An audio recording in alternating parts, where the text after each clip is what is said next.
tal? Buenas noches ya con todas y todos y estamos en nuestra tercera sesión y yo quisiera darles la bienvenida al nombre de la Dirección de Participación Ciudadana y de la Dirección General de Defensa del Patrimonio Cultural del Ministerio de Cultura. El día de hoy vamos a tener el placer nuevamente de contar con la participación de Karen Guillén. Ella nos estuvo acompañando en nuestra primera sesión de este programa de fortalecimiento de capacidades de la estrategia Cerca Patrimonio Cultural, denominada Emprendimientos Creativos vinculados al patrimonio cultural. El día de hoy, Karen nos va a compartir el tema de economía naranja aplicada en Perú.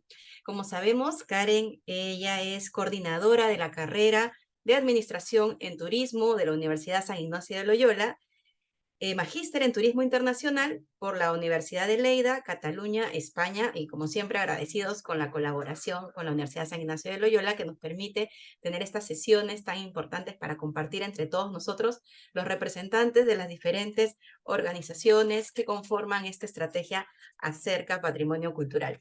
Entonces vamos a seguir la misma dinámica de la vez pasada. Karen nos va a exponer el tema y luego le vamos a hacer llegar con completa libertad nuestras preguntas e interrogantes que pueden surgir sobre lo que ella nos va comentando y podemos intercambiar opiniones y fortalecer también nuestros conocimientos. Entonces, sin más preámbulos, los dejo con Karen Guillén. Muchas gracias nuevamente. Hola María del Pilar, buenas noches con todos, muchas gracias por la introducción y una vez más agradezco a todos por conectarse a esta ya la tercera sesión de este taller que hemos desarrollado, creado entre el Ministerio de Cultura y la Universidad San Ignacio de Loyola a fin de que podamos conocer un poquito más de estos temas, ¿no? Que involucran, desde que vimos en la primera sesión, el tema del turismo comunitario, luego cómo poder desarrollar productos turísticos, ¿no? Y bueno, ahora vamos a conversar, porque quisiera que sea sobre todo un conversatorio sobre la economía naranja, ¿no? Entendiendo en primer lugar qué es este concepto de economía naranja. Es un concepto relativamente nuevo, que se impulsa desde, bueno, a nivel global, pero que busca sobre todo poder fortalecer, ¿no? Entre otros temas, fortalecer competencias de las industrias creativas y culturales, ¿no? Que es justamente este rubro o este sector que abarca a nosotros, ¿no? La cultura, y dentro de este ámbito grande de la cultura, el turismo también, ¿no? Porque el turismo es considerado dentro del rubro del entretenimiento o de las industrias creativas, ¿no?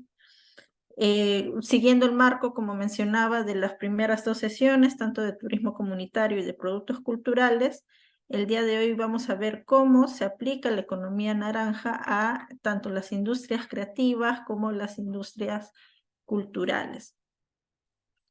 Bueno, voy leyendo aquí algunos comentarios. Nos dicen de que se están conectando desde Cieneguilla, Coayo, Cañete, y seguro desde otras regiones del Perú también. Gracias a todos por su interés.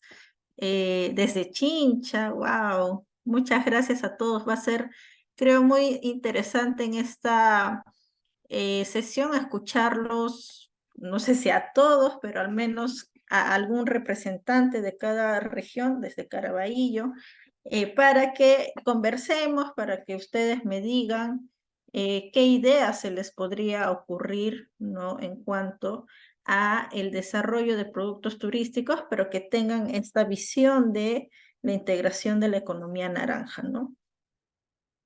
Saludos desde Arequipa, de la organización Recuperando Valores Perú Sonríe. Gracias, señor Carlos. Excelente. Entonces, bueno, iniciamos. Me indican si es que se ve la pantalla. Sí, se ve bien. Sí, perfecto, se ve.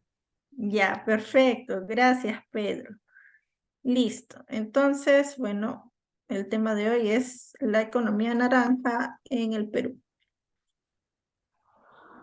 Primero, entender qué es el concepto de economía naranja, ¿no? ¿Qué nos referimos cuando hablamos de economía naranja?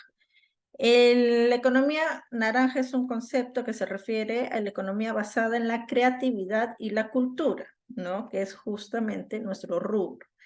Eh, Estoy segura de que ustedes han escuchado hoy en día estos conceptos de economía verde, economía naranja, ¿no? Todos los colores.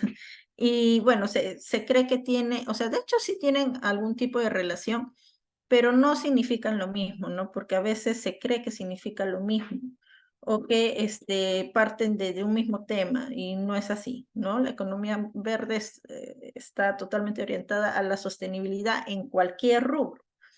En cambio, la economía naranja sí se enfoca en la economía basada en la creatividad, en la cultura, es decir, en nuestro rubro, que es el sector cultura o las industrias creativas, ¿no? Aquí abarcamos sectores como las artes, la música, el cine, el diseño, la moda, la publicidad, videojuegos, eventos, ¿no? Y otros campos relacionados. El término de economía naranja fue popularizado por la Comisión Económica para América Latina y el Caribe, ¿no? Y bueno, se ha convertido en parte importante de las políticas de desarrollo económico en muchos países.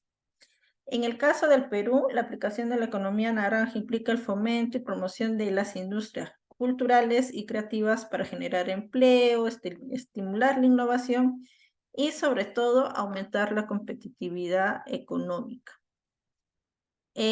Algunas de las formas en las que se puede o cómo se podría aplicar la economía naranja en el Perú incluyen el fomento justamente de las industrias creativas, ¿no? Promover la creación y el desarrollo de empresas relacionadas con la creatividad, la cultura, como por ejemplo estudios de diseño, productoras de cine, televisión, editoriales, productoras de eventos, ¿no? Eh, Inversión en casonas, galerías, ¿no?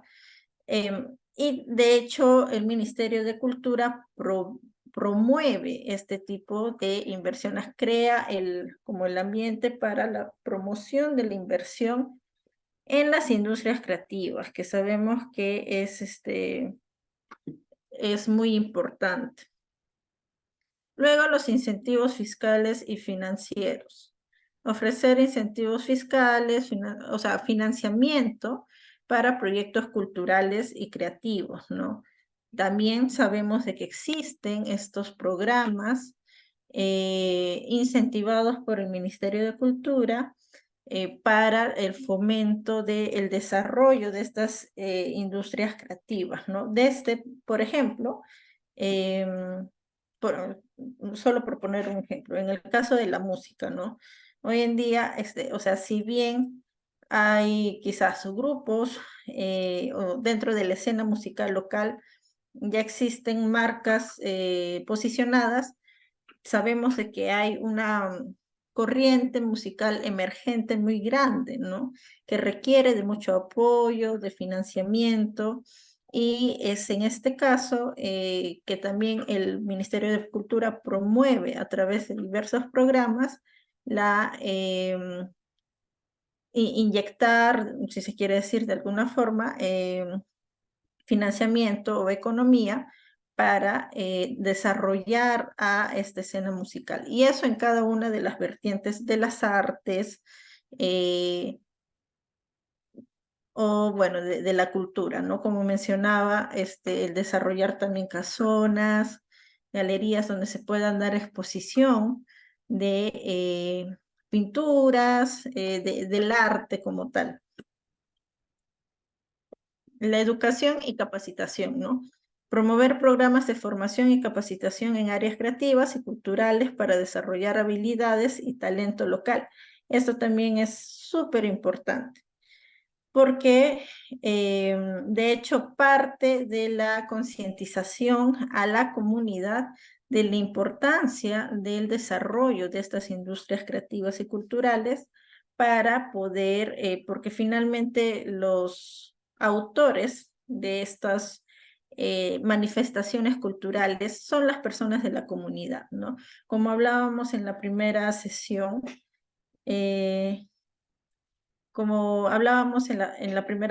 perdón, muchas de las manifestaciones o muchas de los recursos turísticos, si se quieren decir culturales, son las manifestaciones culturales inmateriales, ¿no? Es decir, las leyendas, la danza, la música, las tradiciones como tal de las comunidades que son parte de las industrias creativas. Entonces, es muy importante promover estos programas de concientización, eh, eh, tanto, o sea, a nivel local, ¿no? Desde los gobiernos locales, como a nivel regional, y a nivel ya del Estado, o sea, a nivel gobierno central, ¿no? Entonces, parte de generar estos pequeños programas, también como mencionaba en la primera sesión, muchas veces no se debería de esperar, ¿no? De que haya como una movilización solo de parte de, no sé, del gobierno o de las instituciones públicas, sino más bien nosotros como ciudadanos, como quizás parte del sector privado, como ciudadanos que se organizan y conforman gremios, asociaciones, podemos fomentar estos programas de sensibilización y de formación en nuestras propias tradiciones, ¿no? Enseñar en nuestras propias comunidades sobre, sobre nuestras costumbres, sobre nuestra danza, nuestra música, nuestras manifestaciones culturales. Luego tenemos la protección de derechos del autor, ¿no? Esto también es muy importante, garantizar la protección de los derechos de propiedad intelectual, ¿no? Para promover la inversión en la creación de contenido original. Sí, creo que en algún momento hemos escuchado de que, bueno, muchas veces lamentablemente existen plagios, ¿no? A algunas creaciones, o sea, si bien todos podemos tener manifestaciones culturales colectivas, existen también creaciones individuales, ¿no? O sea, yo puedo a través de mi propia música, es decir, de la música de mi comunidad, de mi cultura, puedo crear una propia canción, por ejemplo, ¿no? Única, con un estilo un poco distinto y único. Entonces tendría que grabar esta creación mía y protegerlo, ¿no? Con los derechos de propiedad intelectual. Eso también es muy importante. Luego, la promoción internacional, ¿no? Sabemos hoy en día de que existen asociaciones, existen marcas de ferias, ¿no? Los que comúnmente se llaman feriantes, ¿no? Y yo conozco muchas personas feriantes, amigos míos muy cercanos, que se unen, ¿no? En asociaciones para fomentar la exportación de los productos culturales ya a nivel internacional, ¿no? Y que participan en ferias, no sé, en Estados Unidos, en Europa, y a veces, bueno, yo sí me he preguntado cómo hacen, ¿no? Para llegar hasta estos mercados. Y parte de la organización, o sea, de la voluntad y de la organización de estas personas de querer llegar a esas ferias, que no son ferias grandes o extraordinarias, son ferias sencillas, pero en las cuales ya están representando al Perú en estos eventos, ¿no? Entonces, también es importante eso, fomentar la exportación de productos culturales y creativos peruanos como la música, el arte, la moda, la gastronomía, ¿no? Que creo hoy en día es nuestro, eh, nuestro producto bandera para el mundo, ¿no? Hoy en día el mundo nos reconoce por nuestra gastronomía y de hecho vienen turistas, o sea, por ejemplo, antes de pandemia recibíamos mucha cantidad de turistas internacionales que venían únicamente a realizar turismo gastronómico, ¿no? Si bien el mercado es cierto, se concentra más en Lima. Todas nuestras regiones, todos nosotros tenemos platos típicos que no solo son un plato, sino que representa quiénes somos nosotros, ¿no? Entonces, es muy importante poder dar a conocer esta manifestación cultural a través de estas ferias, como mencionaba, ¿no? Que se organizan entre asociaciones, entre personas feriantes, o sí también a nivel público, por ejemplo, tanto el Ministerio de Cultura como el Ministerio de Turismo fomentan las ferias internacionales, ¿no? De turismo. Pero como mencionaba hace un rato, ¿no? La idea no es esperar a que haya una de estas ferias, sino buscar nosotros las oportunidades, ¿no? Asociarnos, agruparnos y sí buscar a los actores aliados. En este caso, por ejemplo, el Ministerio de Cultura es un actor aliado muy importante para poder desarrollar este tipo de actividades. Luego también, bueno, justo mencionaba los eventos, festivales culturales, la tecnología y digitalización. Esto es un punto muy importante y muchas veces debatible, ¿no? Yo particularmente he escuchado muchos debates de hasta dónde se debería de digitalizar o hasta dónde se debería de integrar la tecnología al producto cultural, para que no se pierda la esencia de este producto cultural, ¿no? O sea, hasta dónde suma, ¿no? Y hasta dónde hace que pierda un poquito la esencia o el sentido de esta experiencia virgen, si queremos llamarlo, de una persona externa, ¿no? Y la realidad es de que la tecnología y la digitalización sí nos ayuda mucho a que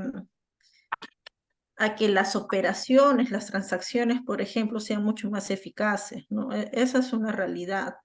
Yo recuerdo hace unos años, había escuchado un debate de si, por ejemplo, en las zonas, en algunas zonas de la selva, sobre todo en zonas alejadas, ¿no? Donde se visita a las comunidades, no sé, a chanicas o a comunidades nativas, si es que rompe esa esencia de naturaleza y de este lado primitivo, el poder integrar POS o sea, cuando se va a cobrar, pues, ¿no? Por algún servicio, cuando las personas del lugar van a cobrar por la venta de sus souvenirs, o por alguna actividad que se ha hecho y se debe de cobrar. Entonces, recuerdo que existía este debate, ¿no? Si se debería integrar los POS o no, o si todo debería de ser solo con efectivo, porque si se integra la tecnología pierde como ese encanto natural. A mi punto de vista, yo creo que sí, definitivamente se necesita integrar la tecnología, más aún para las transacciones de cobro, ¿no? Porque eso genera mucho más eficacia al momento de cobrar, ¿no? Por un servicio. Recuerdo que hace algunos años, no tantos años, yo viajé a España y me sorprendía muchísimo, en el año 2019, o sea, no hace mucho tiempo, me sorprendía muchísimo que en la mayoría de cafés, claro, los cafés de barrio, ¿no? Los cafés sí, de barrio, de las callecitas, porque allá en cada calle por lo menos hay uno o dos cafés, es algo muy común. Me sorprendía que en todos los cafés ninguno tenía, o sea, algún tipo de cobro que no sea solo efectivo. O sea, solo podía pagar con efectivo. Yo le preguntaba, pero no puedo pagar con tarjeta o con un aplicativo, ¿no? Que lleva para nosotros, incluso acá en Perú, ya es algo muy común, ¿no? Creo que todos o la mayoría pagamos con Yape o Plin. En muy pocos sitios te dicen no, solo efectivo, ¿no? Pero allá sí, todos pedían solo efectivo para no pagar la comisión por cobro, ¿no? Y eso, se quiere o no, sí lentiza, más que incomodar, como que desmotiva finalmente a llegar a cumplirse la transacción por el servicio de alguna actividad turística o de alguna actividad que implica la interacción cultural, ¿no? Entonces sí es importante la integración de la tecnología. Por más de que se diga de que molesta a la esencia natural de la interacción cultural, ¿no? O de la industria creativa, la realidad es que se necesita, ¿no? Es la forma más rápida, ¿no? La forma más eficaz de poder realizar transacciones. Luego tenemos la colaboración público-privada, ¿no? Y este punto también es clave, ¿no? O sea, nosotros tenemos que lograr incentivar la colaboración entre el gobierno como actor fundamental, porque finalmente es quien da el soporte técnico o el soporte como la base, ¿no? El sector privado, que finalmente es quien ejecuta, es, creo yo, muchas veces el protagonista en el sentido que es quien finalmente brinda el servicio, ¿no? Todos nosotros aquí, si por ejemplo me asociase con María del Pilar y creo no sé, mi agencia, o simplemente las dos decimos, queremos fomentar la visita de turistas, visitantes, de personas en general que vengan a conocer de nuestras manifestaciones culturales, ¿no? Queremos que lleguen y disfruten o que tengan esta experiencia con nosotras de conocer de nuestras danzas, nuestras músicas, de nuestras leyendas, nuestra manifestación gastronómica, que conozcan de toda esta industria creativa, pero ¿cómo lo hacemos, no? O sea, ok, la idea está muy bonita, pero ¿cómo lo hacemos tangiblemente?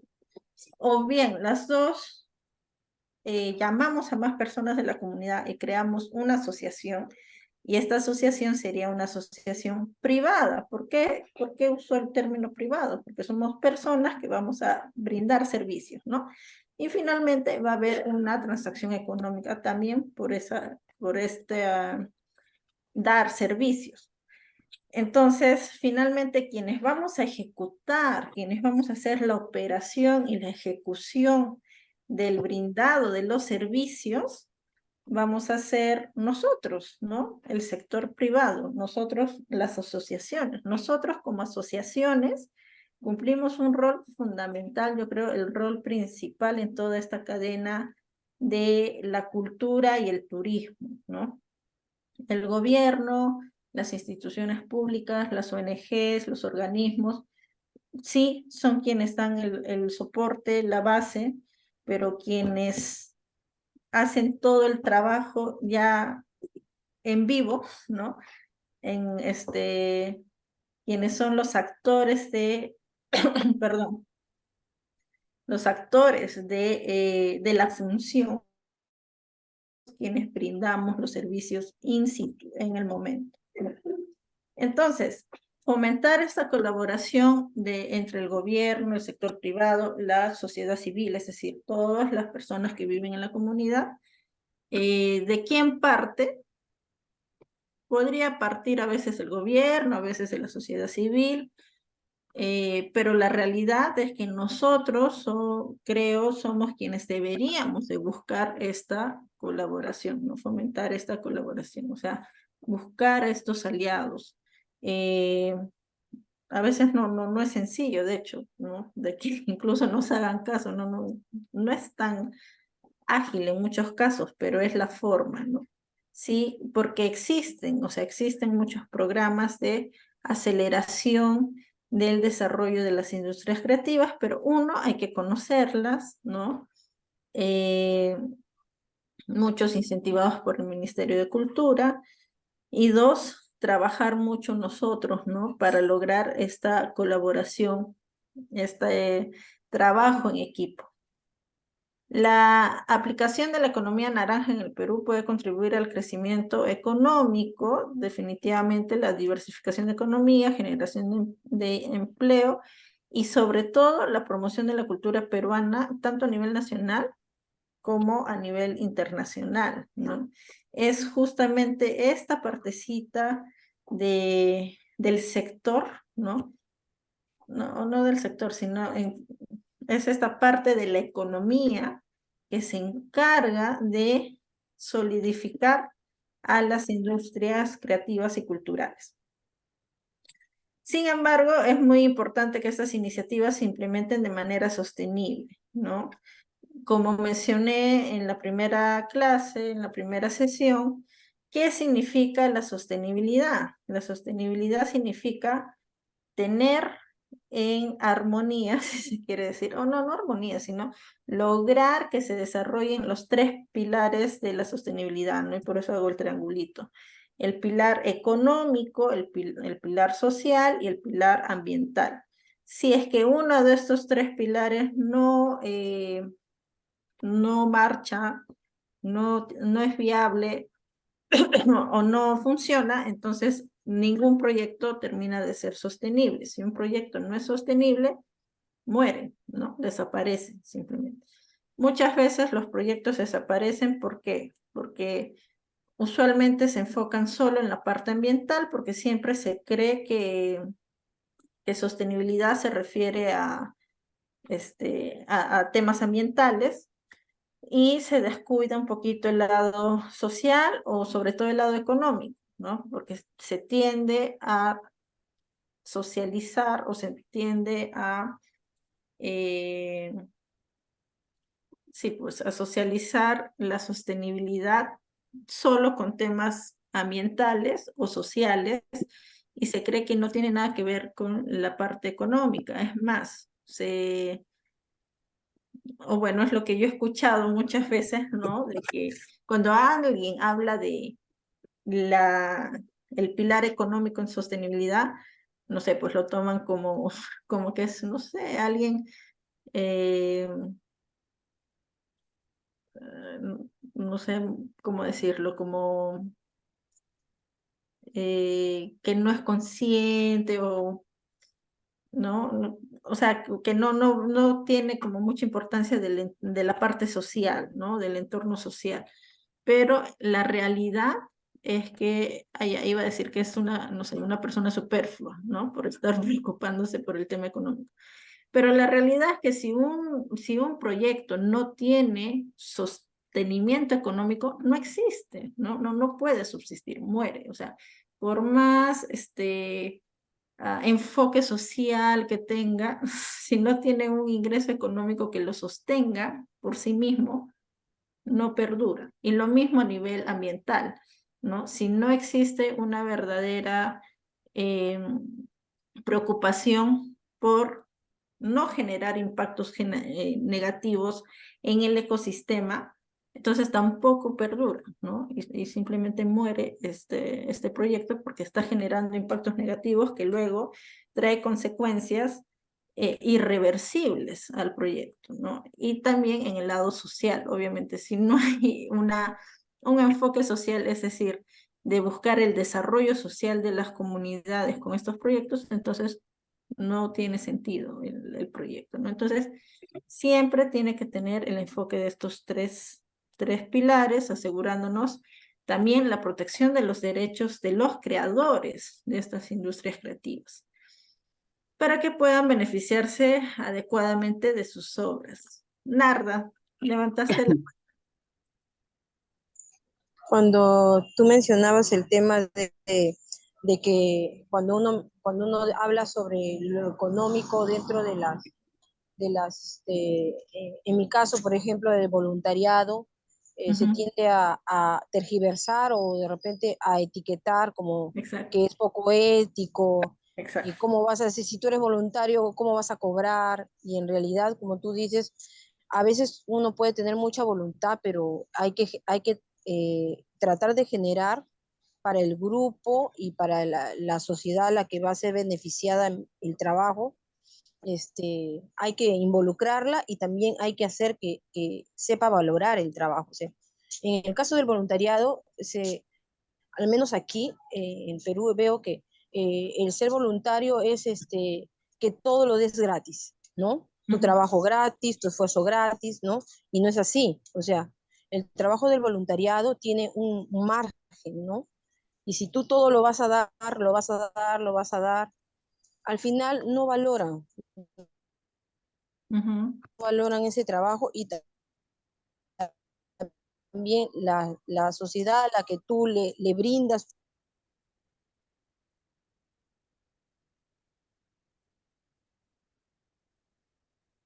Ay, tu Narda, trabajo. te dejé de escuchar lo último. ¿Te escucha? Yo no escucho. Parece que perdió la conexión o tiene un problema porque se corta. No lo va a mantener, nada, con la cadena. Mm. ¿Aló, me escucha? No, lo último ya no pudimos escucharte.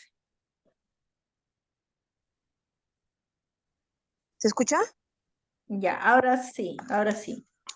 Ah, decía, ¿ahora sí me escucha? Sí, sí, sí, sí.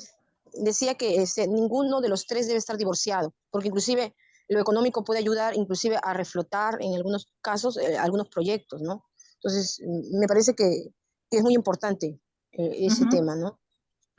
Sí, exacto. Muchas gracias, Narda, por tu intervención. Así es, ¿no? Y como tú mencionabas, puede que al inicio de un proyecto, o sea, definitivamente sí, se necesita la ayuda de voluntarios, quienes con mucha intención, con mucha vocación brindan sus mayores esfuerzos para el desarrollo de proyectos sociales todavía, perdón, proyectos sociales sobre todo, lo cual está bien, pero como mencionaba Narda, la idea es que, ok, yo puedo ser voluntaria, yo no cobro, o todos aquí somos voluntarios y no cobramos, pero sí tenemos que ver la forma de generar recursos económicos para el proyecto, ¿no? Para que el proyecto subsista a corto, mediano y largo plazo. Si no generamos ningún tipo de recurso económico, no para nosotros, no para pagarnos un sueldo, no, sino para que el proyecto subsista, si no generamos ese recurso, muere el proyecto, ¿no? Y eso es lo que mencionaba hace un ratito, que muchas veces se vincula el término sostenibilidad solo la parte ambiental o social y se descuida la parte económica porque como mencionaba Narda, a veces suena que es algo superfluo o no sé, pues ambicioso, qué sé yo, pero la realidad es que sin un recurso económico que pueda hacer subsistir el proyecto, no sobrevive, ¿no? Eso es la realidad. Entonces, siempre tenemos que tener en cuenta estos tres pilares. Por eso, justamente, es que se crean estos productos de industrias creativas, ¿no? Ya sea como demostrarle a algún visitante cómo tocar algún instrumento, no sé, alguna danza, alguna música, el arte, los souvenirs, que es arte puro, ¿no? Las pinturas, las cerámicas, las diversas expresiones artísticas que tienen cada comunidad y que se ofrece al visitante, no con un fin lucrativo o ay, no, superfluo, qué sé yo, no es esa la idea, sino es justamente poder generar recursos, porque es necesario generar recurso económico para que estos proyectos que buscan el desarrollo social de las personas sigan subsistiendo, ¿no? Ese es el fin. Bueno, continúo. Muchas gracias, Narda, una vez más. Seguimos. La aplicación de la economía naranja en el Perú implica la promoción y desarrollo de sectores creativos y culturales para impulsar el crecimiento económico, ¿no? de las comunidades, la innovación y la generación de empleo. Esto es otro tema, ¿no? Si no nos enfocamos en la generación de recursos económicos, tampoco podríamos generar futuros empleos, ¿no? Entonces, cuando ya haya una sostenibilidad económica dentro de los tres pilares, es que vamos a poder generar luego empleo. Entonces, la economía naranja si bien, como he mencionado desde un inicio, se basa sobre todo en las industrias creativas, es decir, artísticas y culturales, también se podría soportar en la creatividad científica, en la creatividad económica sobre todo, pero bueno, estas dos como que no, muchas veces no tienen mucho que ver pues, ¿no? con nuestros temas culturales. Por eso nosotros más nos evocamos a las industrias creativas y culturales. En creatividad científica incluso, ¿no? Pueden ser alguna nueva invención, alguna nueva patente que se cree y se cobra por los derechos de autor del uso de esa patente. En la creatividad económica, cómo crear modelos de gestión económica, ¿no? Pero, como mencionaba, nosotros que nos estamos enfocando en las industrias culturales, porque son los temas que hemos ido viendo en las sesiones pasadas, ¿no? Turismo comunitario y productos culturales, nos enfocamos sobre todo en las industrias creativas y culturales.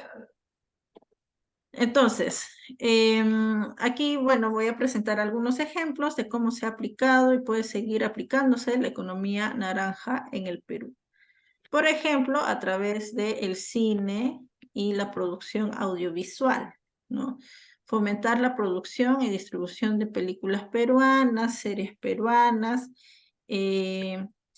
Sobre todo aquí quisiera mencionar a las películas, no series, no, sobre todo películas peruanas de corte independiente, ¿no? No sé si ustedes han escuchado antes, pero nosotros tenemos una industria de cine y producción audiovisual independiente emergente en todo el Perú, en las regiones, ¿no? Muchas de nuestras regiones realizan de forma independiente, es decir, no pertenecen al rubro comercial. ¿A qué me refiero? A que no son expuestas, si se quiere decir, en canales famosos o en plataformas de series famosas, ¿no? No reciben tampoco algún fondo de alguna productora nacional o internacional, no, sino que son películas que son realizadas de forma independiente, quizás me atrevo a decir un poco empírica, en el sentido de que con sus propios medios, como puedan conseguir los medios, ¿no? Realizan estas películas. Muchas de estas películas independientes también postulan a fondos del Ministerio de Cultura u otros fondos para poder realizar estas películas, ¿no? Y muchas veces estas películas que no son conocidas por nosotros terminan siendo premiadas a nivel internacional, ¿no? Y muchas veces nosotros ni los hemos escuchado, ni los hemos visto, pero tienen premiaciones fuera. Entonces, la idea es poder apoyar estos festivales de cine. Aquí tenemos 2 festivales de cine muy bien marcados, pero son solo los únicos 2 a nivel nacional, ¿no? De ahí no hay mayor difusión, ¿no? Y la idea es poder apoyar a estos festivales de cine, promover la formación del talento en la industria del cine. En la televisión sí, creería más en la industria del cine, sobre todo en nuestras regiones, ¿no? Yo recuerdo hace poco haber visto una película que luego ya se hizo media conocida, de un productor, director de cine que ya falleció en pandemia, que era de Huancavelica, y la película se rodó en Huancavelica, de hecho. Ya ha ganado muchos premios fuera. Y bueno, fue también premiado en el Festival de Cine de la Universidad Católica, ¿no? Que es ahorita de los principales, si no diría el principal festival de cine a nivel nacional. Pero bueno, esa es la idea, ¿no? Poder contribuir al desarrollo del cine y la producción audiovisual en nuestro país. Esto puede contribuir también a la promoción de la cultura peruana, ¿no? Porque justamente la mayoría, si no yo creo todos, las películas independientes que se rodan en las regiones de nuestro país, todas tratan de demostrar su cultura, ¿no? Cómo viven, cómo es ese mundo muchas veces no conocido, ¿no? O alejado a lo que, a lo que puede ver o a la visión que tiene una persona aquí en Perú, ¿no? Y es justamente conocer ese otro lado, ¿no? Entonces es una ventana muy importante para promover a nuestra cultura y también atraer inversiones en producción cinematográfica, porque eso también dinamiza la economía, ¿no? Si nos ponemos a pensar, por ejemplo, en esta película de Transformers que se filmó aquí entre Cusco y San Martín, esos meses de filmación, o sea, si bien vinieron los equipos, ¿no? de esta productora internacional, esos meses de filmación también generó empleo, ¿no? Empleo directo de muchas personas, ¿no? Para poder lograr realizar esta película. Y la idea es poder justamente atraer las inversiones en la producción cinematográfica que logren posicionar cada vez más a nuestra cultura. Luego tenemos la música, el entretenimiento, ¿no? Apoyar a la creación y promoción de música peruana, así como a la organización de conciertos y eventos culturales. Eso también es muy importante, ¿no? Si bien antes de pandemia se tenía una movida cultural, una movida de música local grande, y si bien en pandemia pues esto paró, ahora la verdad y personalmente para mí es algo muy admirable que toda esta escena local musical, justamente poniéndose de acuerdo entre ellos, ¿no? Organizándose, han sacado adelante muchos conciertos, o sea, conciertos masivos me refiero, ¿no? Donde se presentan muchas bandas, muchos eventos culturales a favor de la ciudadanía, ¿no? Porque el precio del ticket de los conciertos no son muy elevados y el principal propósito es dar a conocer a la ciudadanía cuáles son todas las opciones de música y de entretenimiento que tienen en su ciudad, ¿no? En su región. Entonces, sí es muy importante poder apoyar a la organización de estos conciertos, de estos eventos, porque organizar estos conciertos o estos grandes eventos no es fácil, es muy complejo, a veces incluso sí hay como trabas burocráticas y se hace todo un trabajo para poder demostrar finalmente o mostrar a la gente todo lo que hay, ¿no? Toda esta riqueza cultural que existe. Porque son músicos o son bandas de música del Perú, de música peruana, ¿no? Que tratan de forma muy pujante, creo yo, de posicionar a su música, ¿no? O a su manifestación cultural. Entonces, también es muy importante esto, ¿no? O sea, cómo poder contribuir al desarrollo de esta escena local musical y cómo de esta forma, ¿no? Mientras más son conocidos por las personas de su ciudad, de su país, también se va a poder exportar esta música ya a nivel internacional, ¿no? No sé si han visto ¿cómo se llama? En otros países, ¿no? Cantantes famosos, ¿no? Muy famosos. Por ejemplo, en Colombia, ¿no? En temas en temas de industrias creativas y culturales, Colombia, y creo que hay que reconocerlo, es un país que invierte mucho en su cultura, muchísimo, ¿no? Creo que a nivel Sudamérica, los países que siempre han destacado mucho en temas de cultura han sido Perú, Argentina, ¿no? O sea, y también, por ejemplo, en cuanto al turismo, número de visitantes, ¿no? O sea, los que siempre han estado como bien posicionados han sido Perú, Argentina, Brasil, quizás un poco Chile, pero Colombia en realidad no estaba como tan dentro de estos primeros países, ¿no? Y en los últimos años, en Colombia han hecho un trabajo increíble de inversión, de mucha inversión en las industrias culturales y creativas. Le han dado la importancia, el valor de lo que significa la cultura en su país, de lo que significa el turismo en su país. Y hoy en día, o sea, Colombia recibe más visitantes que Perú, está mucho mejor posicionado que Perú. Y hasta hace 2 años nos ganaron en gastronomía en Perú, ¿no? Cosa que es como imposible de pensar, pero sí.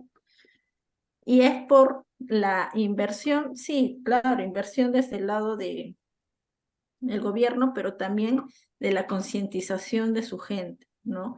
Cuando alguien viaja a Colombia, yo el año pasado tuve la oportunidad de ir por primera vez y hablaba con personas de allá, las personas se sienten sumamente orgullosas de su tierra y te hablan de todas sus costumbres, de todo, del café y de todas sus riquezas, por más de que ellos tienen una historia muy compleja, ¿no? Que los acompaña, porque es así, o sea, siempre se suele relacionar a Colombia con el tema, lamentablemente, del narcotráfico o inseguridad, pero pese a eso, o sea, ellos han luchado con esa imagen, esa mala imagen, y han revertido esa mala imagen en la imagen de Colombia, un país alegre, un país que te recibe, un país hospitalario, un país donde vas a ser feliz, donde encuentras todas las expresiones culturales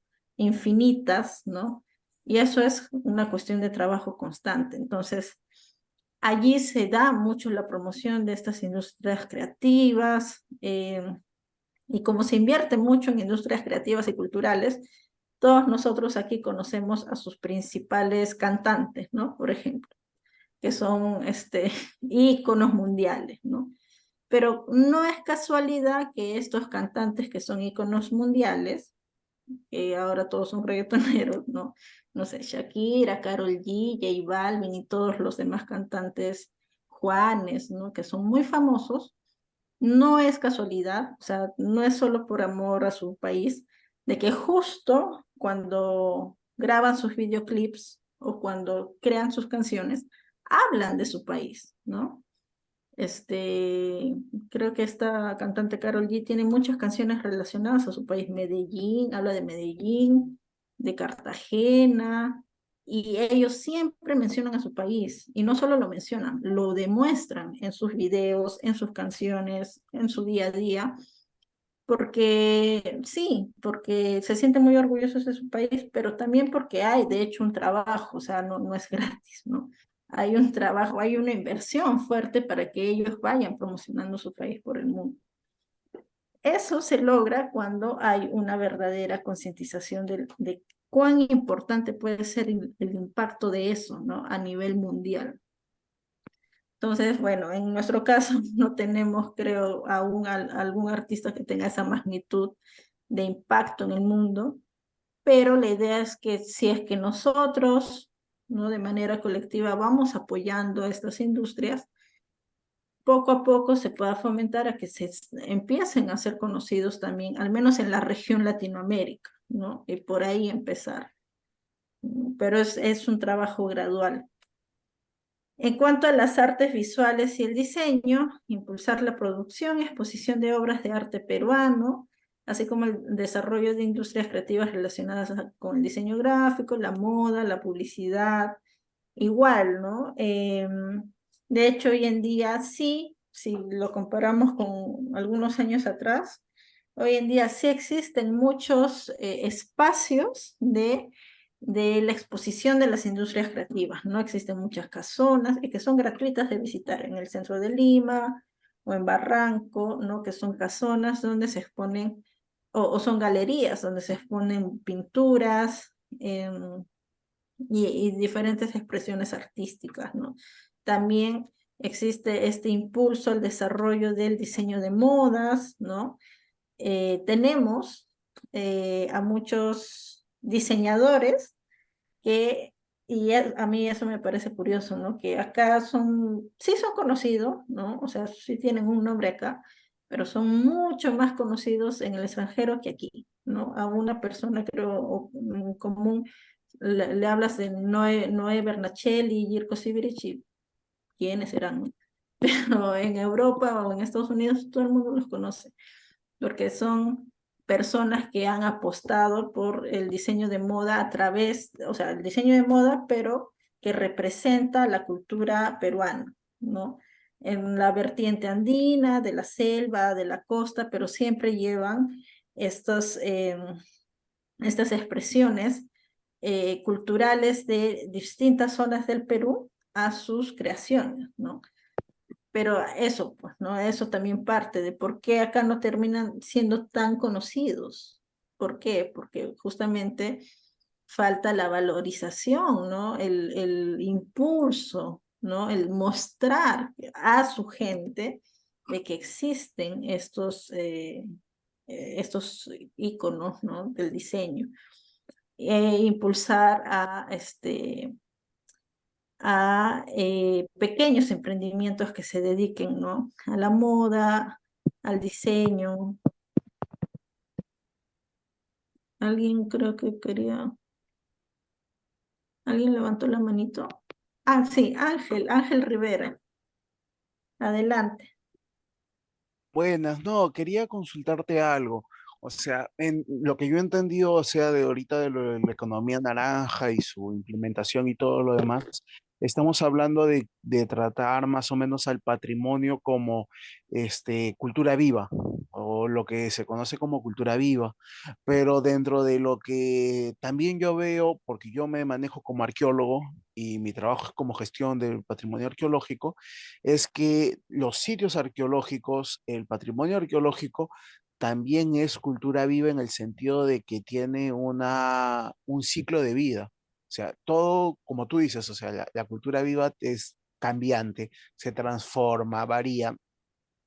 Lo mismo pasa con los sitios arqueológicos en cuanto a su grado de gestión, en el sentido de que al gestionarlo incluso actualmente en la temática de gestión actual, se maneja de que hay exposición, en la exposición del sitio arqueológico se ve el estado actual en el que está el sitio, en el estado actual en el cual cómo la sociedad lo maneja, y justamente también con el tema del cine cómo se maneja el sitio para producciones audiovisuales o para actividades de promoción audiovisuales como es la Huaca Pucllana o como es Mateo Salado acá en Lima.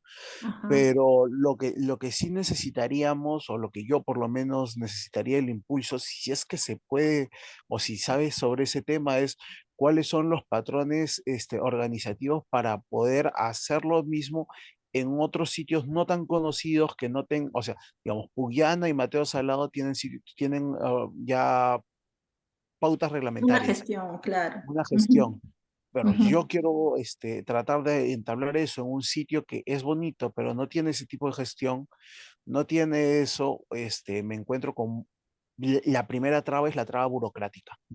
Sí. Ujú, Y generalmente, digamos, igual como tú dices, las producciones audiovisuales de serie B que se conocen o independientes, tipo El último guerrero Chanca, las ujú, producciones de provincia, o tipo ujú. los grandes documentales que no son públicos, pero son famosos como La Madre de las Aguas, que es el documental de las cochas de Cajamarca, que Ajá. también son muy conocidas, y hacer lo mismo en sitios arqueológicos, te cuentas con la traba, si lo haces y lo promocionas, te pueden Ujú. denunciar por mal uso del sitio arqueológico. Y aparte de eso, tienes toda la traba legal de que la mayoría de esos sitios, digamos, yo empecé mi época de arqueólogo viendo lo que es la costa sur, el sur chico de Lima, lo que era el inicio de la agricultura, entre comillas, en el Perú, en Chilca. Y ahora esas zonas están todo, la gente, cuando quiero ir, ya no existen.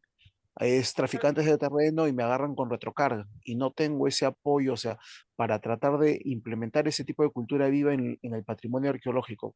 ¿Habría un tipo de ayuda para los gestores en ese sentido o no? Ujú. Perfecto, muchísimas gracias Ángel por tu intervención súper interesante, porque nos llevas a mucha reflexión, ¿no? De varios temas en realidad. O sea, por ejemplo, respecto a cuáles son los pasos que se deberían de seguir. Bueno, en primer lugar, en teoría, ¿no? Todos los sitios arqueológicos son protegidos, ¿no? Por las direcciones desconcentradas del Ministerio de Cultura. Entonces, quizás ahí una buena primera opción sería poder contactarnos con la Dirección Desconcentrada de Cultura de la región, ¿no? Donde se quiere hacer esta actividad, por ejemplo, ¿no? Lo que tú mencionabas. Supongamos que queremos rodar una película en algún centro arqueológico de Huancavelica, en una zona poco conocida, donde definitivamente o es muy probable que no haya pues no alguna gestión o normativa de cómo o hasta dónde se puede eh, sobrepasar o visitar este centro arqueológico. Entonces, un buen primer paso sería contactarnos con la Dirección Desconcentrada de Cultura, ¿no? O sea, mostrar la propuesta a la Dirección Desconcentrada de Cultura para que nos indique o sea, hasta qué punto o qué actividades podríamos realizar en este lugar, ¿no? Eso por un lado, una vez se tenga esa respuesta, ya podríamos, en realidad o sea, creo que como sería una primera vez, porque es probable que nunca antes se haya hecho esto en este centro arqueológico que estamos poniendo de ejemplo, podría ser una buena iniciativa para crear un protocolo, ¿no? De actividades que se podrían y que no se podrían realizar en la zona, ¿no? Entonces, bueno, eso sería un primer paso. Luego también, como mencionabas, sí es cierto que muchas veces, ¿no? Poder lograr estas iniciativas es un tanto difícil porque es bastante burocrático, ¿no? Pero ahí podríamos ver cómo agilizar estos procesos, ¿no? Desde todos los actores involucrados, proponer, ¿no? Miren, si yo ya vengo con mi propuesta hecha, entonces, o sea, muy bien detallada, ¿no? ¿Cuántos días dura? ¿Cuántas horas por día? En primer lugar, el objetivo de esta propuesta, ¿no? ¿Por qué se quiere filmar en este lugar? ¿Qué se espera a nivel tangible, cuantificable? ¿Qué se espera lograr con esta producción audiovisual? Y creo que así podría ser más rápido el proceso. No sé si llegué a contestar, Ángel.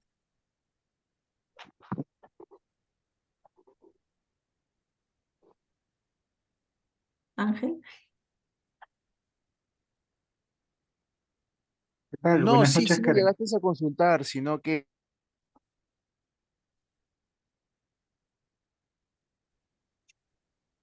Sí, Sí, ¿qué tal? Buenas noches, Karen. ¿Qué tal? Eder Loaiza, de la Dirección de Participación Ciudadana. Respecto a la consulta del compañero, sí es válida, ¿no? importante, o Actualmente sea, el darlo a Ministerio de conocer no Cultura, solamente para mí, sino para todo el resto de los que manejen los temas culturales para eso. claro, claro, sí, sí, sí. Sí, ¿no? Y de hecho es súper interesante, ¿no? Nos lleva, como mencionaba antes, a mucha reflexión, porque son varios procesos, muchos actores los que se involucran en una iniciativa como la que mencionaba, ¿no?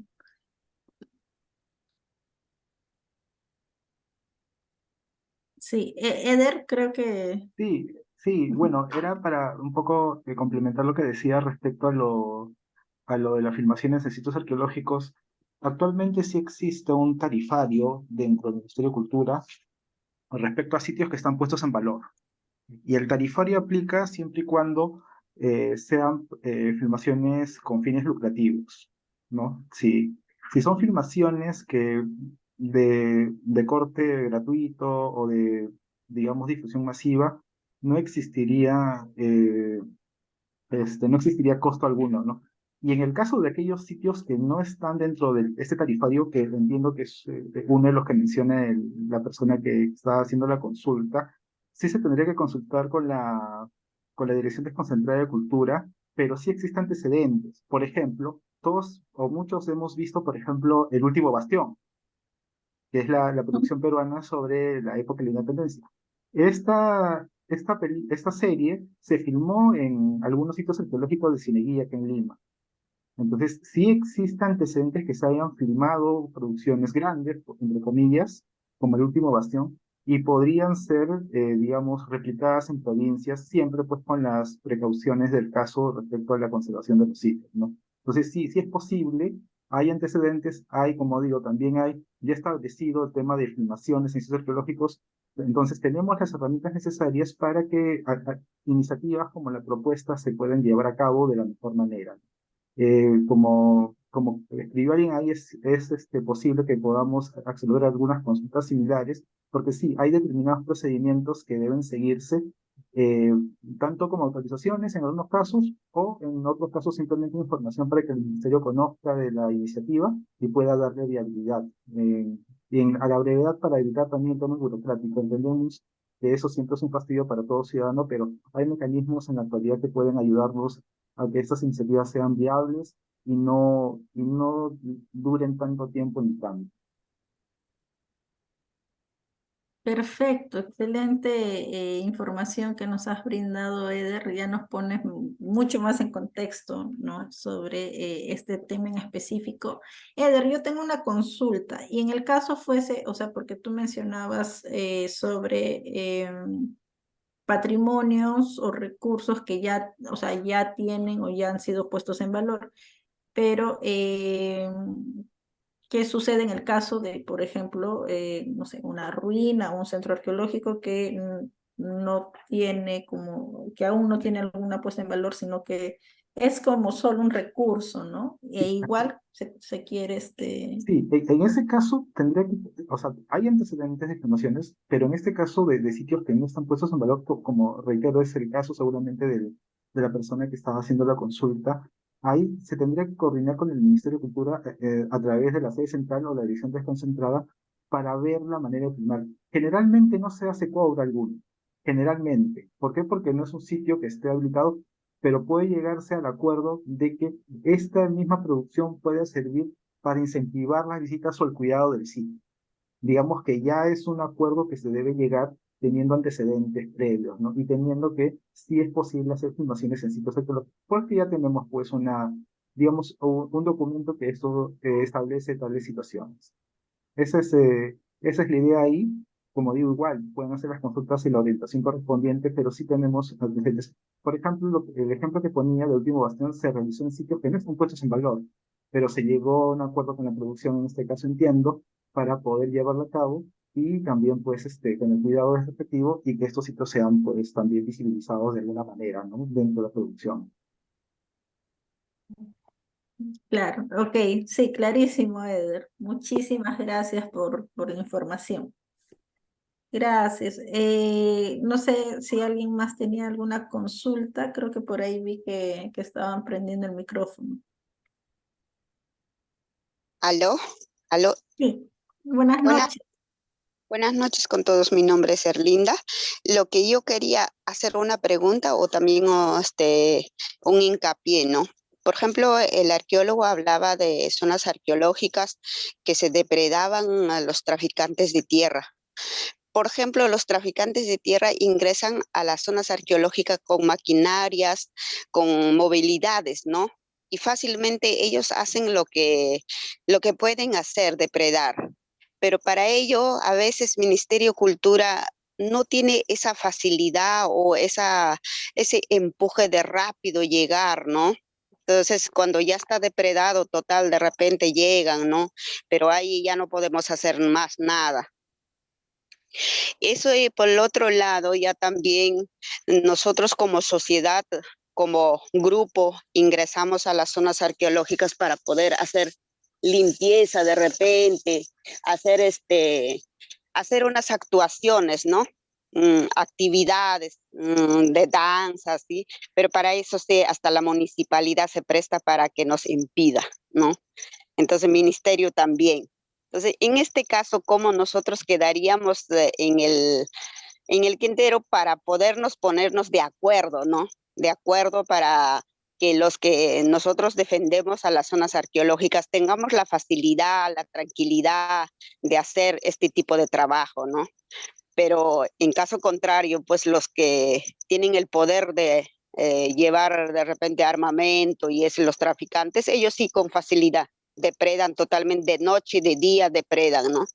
Entonces, eso a veces, yo la verdad ya no sé qué entender y yo no sé ya cómo comprenderlos, ¿no? Porque a los grupos nos deberían de dar más facilidad, ¿no? Eso por el lado. Por el otro lado, en las zonas arqueológicas en realidad hay mucha importancia. Nuestra historia está allí, ancestral. También tenemos la música, tenemos artesanía, tenemos la estructura como arquitectura, tenemos medicina, por ejemplo, alimentos, ¿no? Todo esto es un valor importante para la sociedad, en realidad, ¿no? Y gracias también a los arqueólogos, las investigaciones que han hecho, ¿no? Entonces, por ese lado, sí hacemos reconocimiento a ellos, ¿no? Que se ponen la camiseta para valorar. Y por el otro lado, también tratar de que muchos tratan de proteger a las zonas muy importantes, pero a veces no hay esa fuerza que llegue con mucha voluntad, ¿no?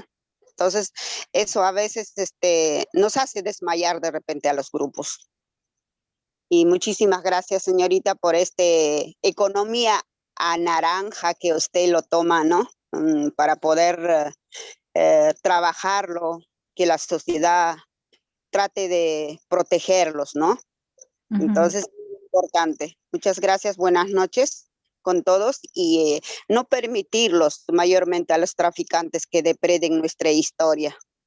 Eso yo le pediría al Ministerio de Cultura que se ponga la camiseta bien para que pueda defender. Por ejemplo, en Cieneguilla, Tijerales, así 3 meses ha sido depredado. Una zona arqueológica muy importante, muy interesante. Y pues Ministerio de Cultura no ha llegado exactamente. Ellos llegaron y la maquinaria se ha escapado. Y cuando ellos se retiraron, de vuelta la maquinaria ha ingresado. Entonces, cuando pasa estas cosas, hay que estar vigilante, yo creo, también ministerio, ¿no? Eso yo que quisiera también coordinar con la municipalidad con fuerza, con más ímpetu, ¿no? Eso yo pediría. Muchas gracias.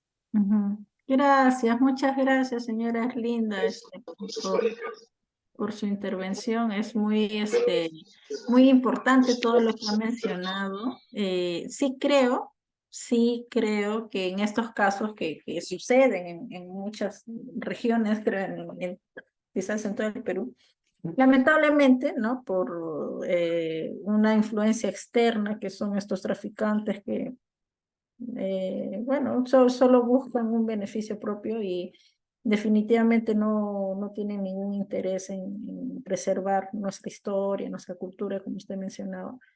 Pero sí creo que ahí también tiene mucho rol, ¿no?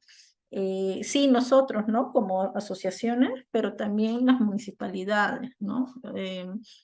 Si bien creo que el Ministerio de Cultura tiene como función preservar a los patrimonios, también las municipalidades y los gobiernos locales de las regiones, es decir, de los distritos o de las regiones, tienen que son quienes finalmente brindan seguridad ciudadana en todo su territorio, también tendrían que que jugar un papel muy importante aquí, ¿no? Entonces, finalmente se trata de un trabajo en equipo entre todos, no todos los actores involucrados, ¿no? Gracias. Señor Wilda. Sí, muy buenas noches. Sí, buenas Eh, noches. Quien le habla es Wilder Alberto Sánchez, de la provincia de Bagua, en representación de la Asociación del Caserío Ecológico Las Juntas. Somos una organización que venimos trabajando ya más de una década en la protección, conservación y difusión del patrimonio cultural con miras a la puesta en valor, ¿no? Y promover el turismo.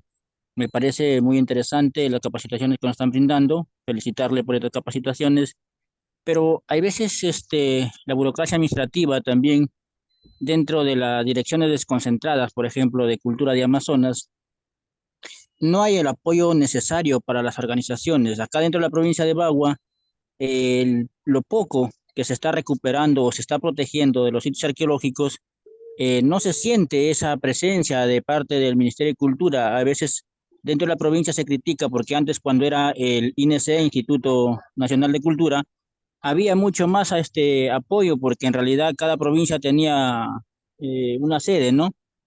Entonces nosotros a veces hacemos las invitaciones, pedimos los apoyos, no sé cómo lo manejarán el tema logístico también ellos, nos responden que no tienen viáticos, que no tienen combustible.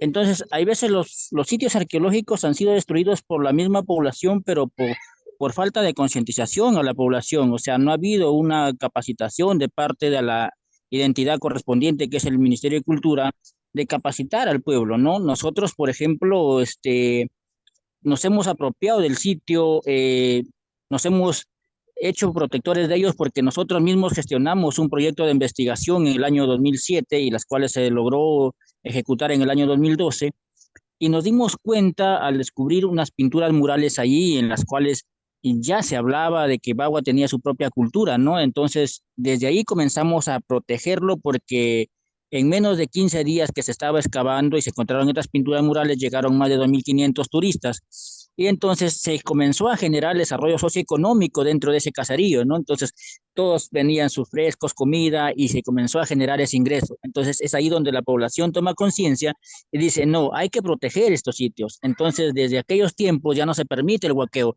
Tratamos de erradicar el huaqueo. Ahora, ¿de qué manera nosotros comenzamos a concientizar a la población a través de la población estudiantil y los institutos? Es a través de la población, por ejemplo, estudiantil de la primaria, con talleres de arqueología para niños. Dentro de la región Amazonas fuimos los primeros, hasta ahorita somos los primeros en realizar estos talleres de arqueología para niños, exposiciones de historia y cultura que venimos realizándole cada año, ¿no? Entonces yo agradezco más bien a los concursos que hay dentro del Ministerio de Cultura, en las cuales nosotros concursamos y podemos ganar y de tal manera podemos equipar nuestra asociación para seguir trabajando. Pero en sí, hay veces, por ejemplo, también hemos propuesto un proyecto de puesta en valor ahí a la Dirección Desconcentrada de Cultura, donde indicábamos, hay un cerro, es un sitio arqueológico allí, que queríamos hacerlo como una caminata al cerro y con un mirador en la parte de la cima del cerro, donde se ve un valle impresionante para unas tomas fotográficas, en las cuales no se iba a afectar este sitio, o sea, no se iba a hacer excavación ni nada, pensábamos hacer algo rústico nada más, pero se nos puso la traba por parte del Ministerio de Cultura, de la Dirección Desconcentrada de Cultura. Entonces, hay veces nosotros buscamos ante el DIRCETUR de Amazonas, la Gerencia Subregional Bagua, proyectos así para trabajarlo y promover el turismo, pero a veces no se nos ceden los permisos, ¿no? Entonces, a veces esto como que incomoda un poco y sería mi sugerencia que pues se trabaje más desde allá del Ministerio de Cultura con las direcciones desconcentradas para que se tome las acciones correspondientes y se ayude con las organizaciones, ¿no? Por ejemplo, le comento, ahorita estamos en el mes de los puntos de cultura y dentro de la región del Amazonas no se ha hecho ninguna actividad. Entonces, hasta ahí nomás para ver cómo estamos en algunas regiones, no sé en las otras regiones qué tal apoyo tendrán, pero lamentablemente es eso, ¿no? Yo de mi parte le agradezco por esta capacitación porque nos está sirviendo, me va a servir para poder llevarlo esto, transmitirlo este aprendizaje a la organización y poder hacer algunas acciones, ¿no? Muchas gracias. Muchas gracias, señor Wilder. Sí, súper importante lo que menciona, ¿no? La importancia del trabajo en equipo y la voluntad también de todos los que integran este trabajo en equipo, ¿no? Y sí es cierto, ¿no? Que a veces los temas burocráticos que pueden venir de diferentes vertientes lentizan un poco las iniciativas, ¿no? Quizás ahí es evaluar un poquito más los proyectos y generar, agilizar, ¿no? Que se puedan ejecutar finalmente estos proyectos, ¿no? Gracias. Buenas Ah, noches, ¿me permite? sí, Aló, buenas noches. sí, buenas noches. Bueno, sí, adelante. Buenas noches, no sé si logran escucharme. Soy profesor Abelino Tiburcio Evangelista. Sí, lo escucho. Gracias, muy amable. Le estoy hablando desde la provincia de Lauricocha, región Huánuco. Eh, una consulta. ¿Qué podemos hacer? Por ejemplo, tenemos el lugar arqueológico. Yo diría que une a varias provincias. Me refiero al camino Inca Capacñán. Siendo la troncal, ahora diríamos el panamericano Inca, que era en esos entonces. Mira, ve, fíjese, desde Huanocopampa, que está en 2 de Mayo, ya, del lugar arqueológico, solamente será unos pocos kilómetros que de repente los de Capacñán caminaron. Solo habrán caminado, pero todo descuidado. Hoy no, A ver, disculpe. ahora sí, ahora sí. Pero ese camino Inca, donde nosotros con mis estudiantes hemos ido a medir, miden entre 20 metros, 18 metros y en algunos lugares hemos conseguido 14 metros, ¿ya? Donde se puede galopar 6 caballos en fila con bastante tranquilidad. Pero, ¿qué podemos hacer cuando las provincias descuidan? Pues me refiero a la provincia de 2 de Mayo, asimismo también a la provincia de Lauricocha, y totalmente descuidado. Muchos puentes, caminos deteriorados, lo han cercado, muchos comuneros lo han sembrado su pasto, hasta incluso han construido viviendas en el mismo camino Inca. Entonces, nosotros como, entonces, no, entonces mi persona como docente, como guía que hace a mis estudiantes, ¿qué es lo que debo hacer? Nosotros hemos presentado el proyecto, por ejemplo, en la UGEL, pero creo que no lo toman importancia. Asimismo, también hace 3 años atrás presenté otro proyecto con otro mi colega, también el mismo, ¿no? Pero ha sido justamente asesorado por arqueólogo de Capacñán de Huanocopán. Pero la provincia de tanto 2 de Mayo ni la Uricocha, peor pues la UGEL, no hace caso.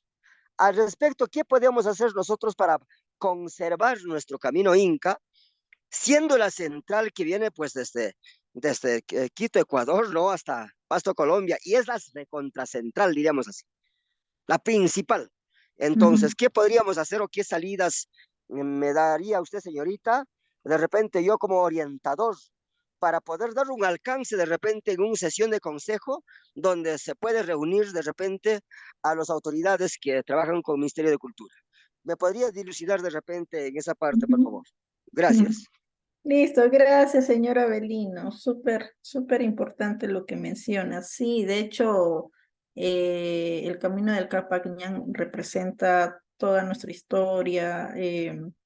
Justo hace un par de semanas estuve en una localidad a las afueras de Lima, en Huarochirí, pasando Antioquía, donde la localidad se llama San José de los Chorrillos, donde también tienen parte del Capacñán, ¿no? Y también, ¿no? Conversando con las personas allá, también veíamos este tema, ¿no? O sea, cómo posicionar más, ¿no? La conservación del camino.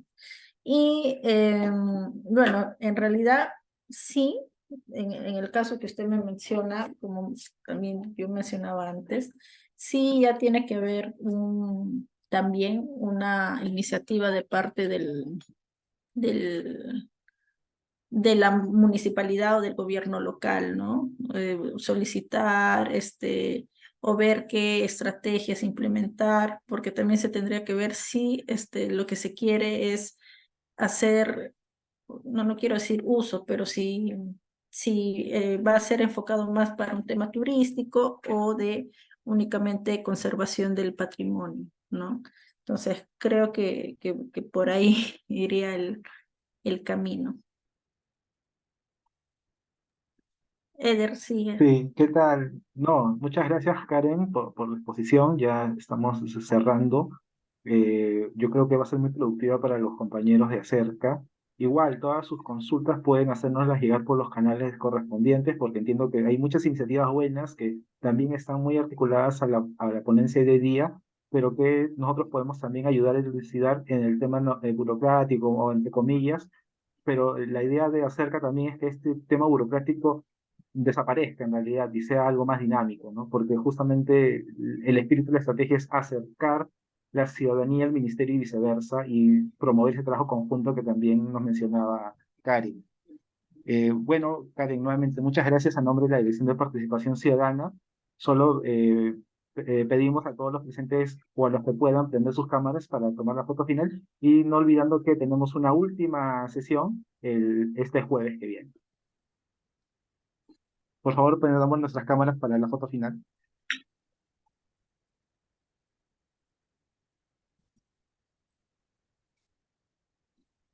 Están prendiendo la mayoría. Vamos a ver, vamos a tomar las fotos. Somos varios. Voy a poner un poco porque somos un montón. Vamos a esperar ya. Vamos tomando la captura. Ahí, creo que prenden todavía. Ya. 1, 2, 3. Ahí estamos. Cintia, muy bien, gracias. Un momento, por favor. Guardar la primera captura. Ahora vamos a la segunda.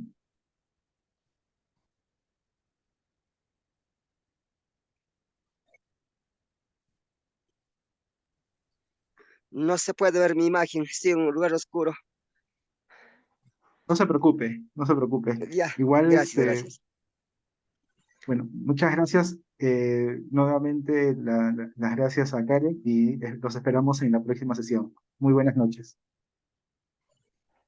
Buenas noches. Buenas noches con todos, gracias. Buenas noches, Buenas gracias. noches. Gracias. Buenas noches, hasta el jueves.